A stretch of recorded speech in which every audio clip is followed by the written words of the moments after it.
خیلی جای بیناموسی و خیلی جای بی‌غیرتی و بی‌همتی و ناآدمی است که انسان بگه که من نماز نمیخوانم. این بینمازی از همه پسترین حالت است برای انسان برادری عزیز. نخواه که انسان بگه که من نماز نمیخوانم. نماز نمیخوانم معناش اینه که من خدا را گوش نمیکنم، اطاعت خدا ندارم. خدا میگه سجده‌ام که سجدهش نمیکنم. برای دنیا، برای شهوت، برای نفس، برای شیطان روز تا بگه میده اما برای خدا نمیکنم.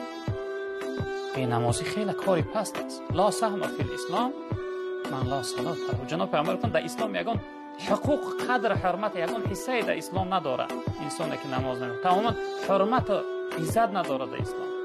به اندازه یک خاص قدر نداره در شریعت انسانی که نماز نمیخونه.